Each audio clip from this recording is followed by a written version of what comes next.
Imagine having fast, reliable internet access no matter how remote your home might be, even from traditional cable or fiber optic lines.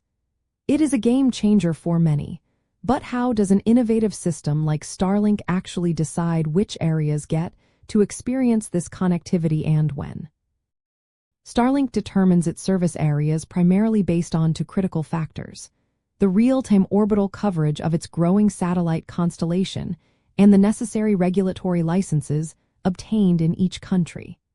This dual approach ensures that there are always enough satellites overhead to provide consistent, high-speed internet, and that they are legally allowed to operate in that specific region.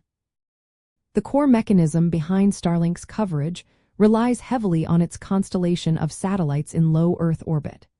These satellites are not stationary. They are constantly moving around the planet.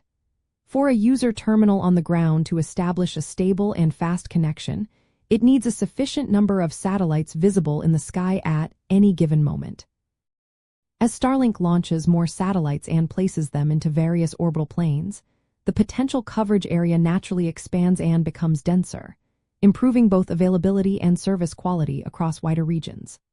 Furthermore, each individual satellite has a finite capacity for active users, so Starlink carefully manages the number of subscribers within specific geographic cells to prevent oversaturation and maintain a high standard of service for everyone.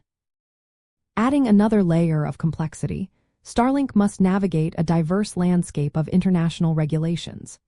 Operating in any nation requires specific licenses from local governments and telecommunications authorities. These approvals involve intricate processes, such as securing spectrum allocation for signal transmission, adhering to data privacy laws, and meeting other national legal requirements. Starlink diligently works to secure these permissions before it can legally offer service to residents and businesses in a new country.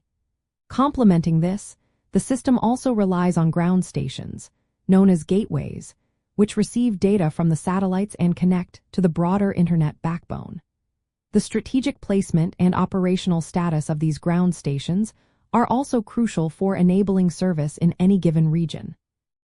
This intricate dance between satellite deployment and regulatory approval means that coverage is not a static map but a dynamic, evolving picture. Starlink often uses the term service cells to describe the discrete geographic areas where service is available or planned, and these cells can shift or expand as more satellites are launched and licenses are granted. For those eager to connect, it is a transparent process allowing users to directly check availability at their address. This approach balances ambitious global coverage with practical operational realities.